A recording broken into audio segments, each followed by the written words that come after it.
Hi, my name is Henrik, and I'm a candidate to become a certified trainer with the Center for Nonviolent Communication. Right now, I'm also on the organizing team for an international intensive training, IIT, that will happen in Sweden in August in 2025. So for the upcoming 5 weeks, I'm going to upload one video each week, and the purpose of these videos is for you to get to know the trainers that will be at this IIT in Sweden in August. So the trainer team consists of Shona Cameron, Anniken Paulsson Beer, Joakim Berggren, Sylvia Haskvitz, and Kristlin Rajendram.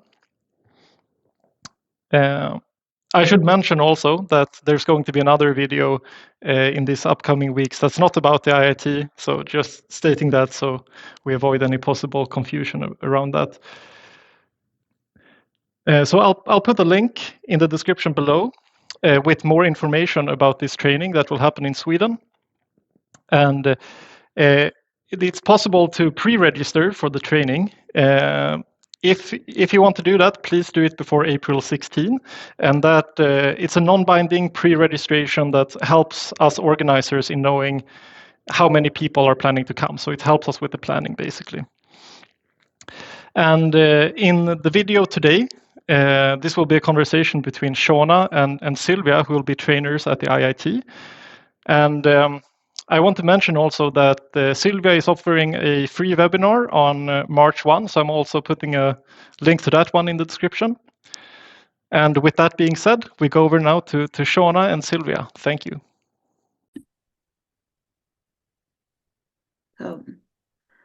Hi, Sylvia.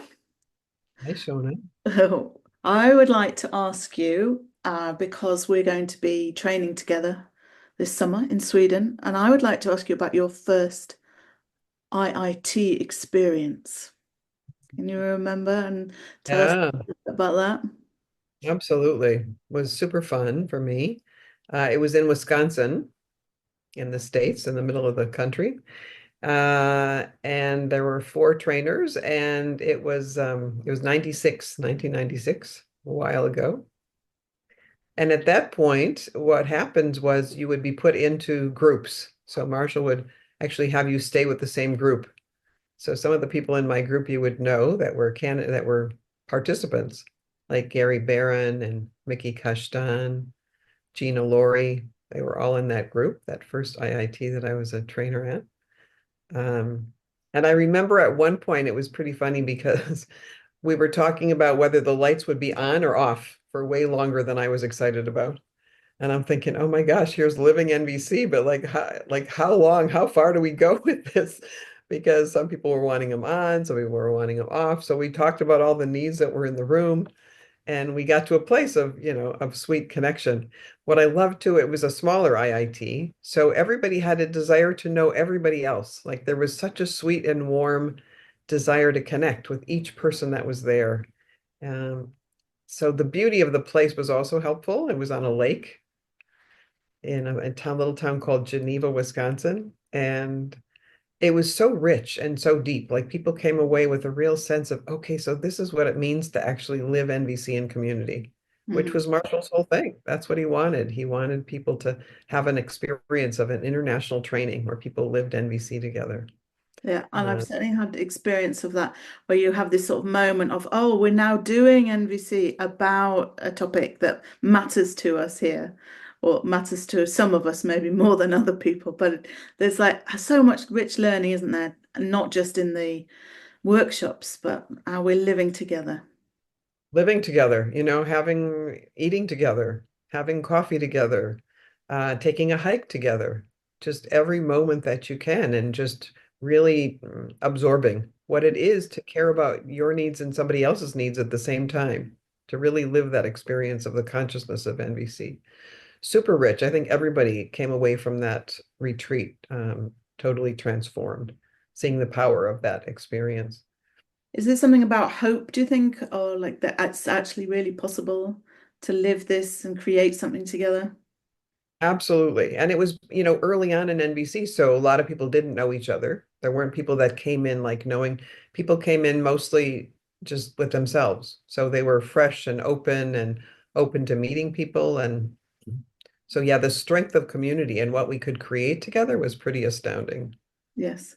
And then the people you've mentioned, of course, I know that have been around NVC a long time. So not just sort of short-term impact, but really long-term impact from that meeting place.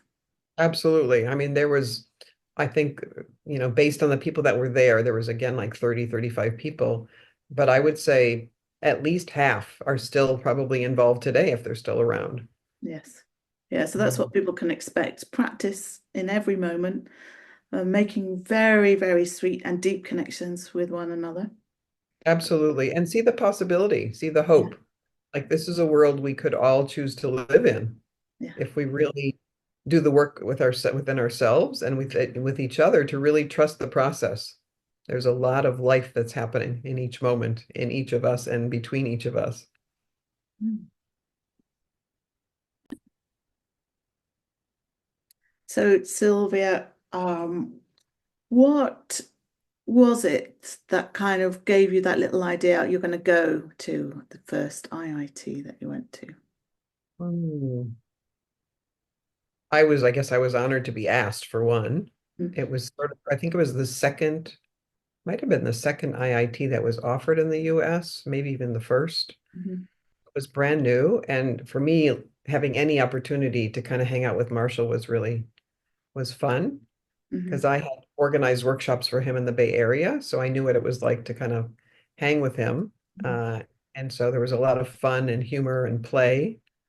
And for me, getting information from the founder was really precious to Mhm. be able to spend time with him. So yeah, so that was there was not even a question of saying yes. It was an absolute yes. Mhm. Yeah, so it sounds like we need to backtrack a little bit and hear like what was the first inkling around NVC being a thing that was available and Marshall and his work. Yeah. I was living in the San Francisco Bay Area at the time, and I was a nonprofit director. And I shared an office with a woman named Kim Allison, and she had studied with Marshall for her master's degree in social work at Washington University. And she took one class from him, and then she took all the rest of her classes from him. And then when she was done, she traveled with him. And so she said, I'm organizing a workshop. He's come into the Bay Area. Do you want to go? And I didn't know who this guy was. I could have cared less. But what I did know is sharing an office with her, I liked the way she communicated. And I asked her at one point, what are you doing? Because whatever you're doing, I want for myself.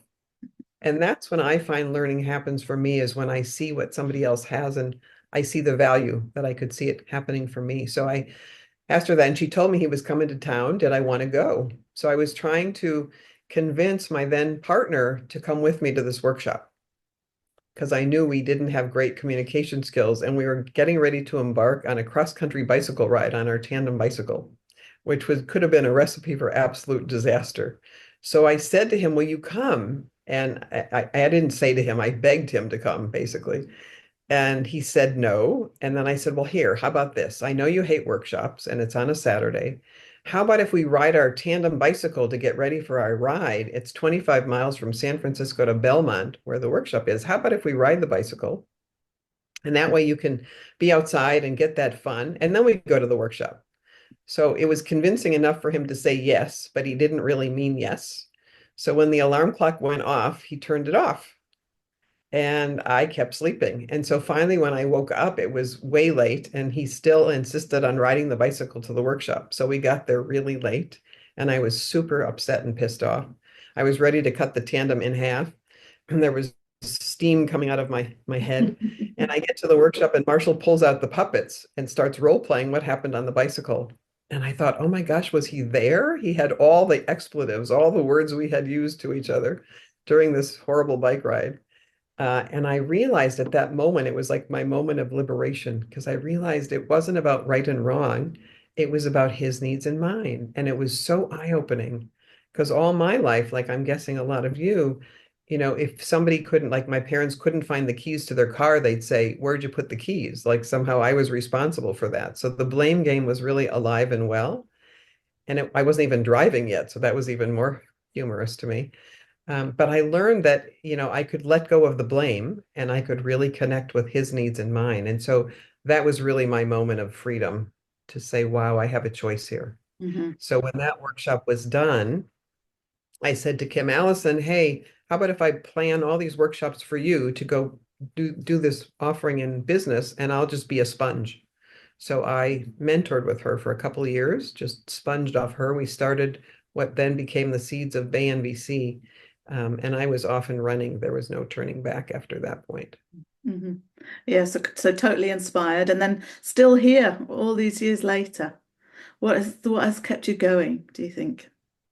You know, it's an unfolding for me. There's not an end point or an end goal. It's just a constant learning. I'm constantly learning. I'm now with my partner of 27 years, and I learn something about him and myself practically every day. So there's always more to learn and grow, and I'm in process. So I guess I will always be in process. Yeah, thank you.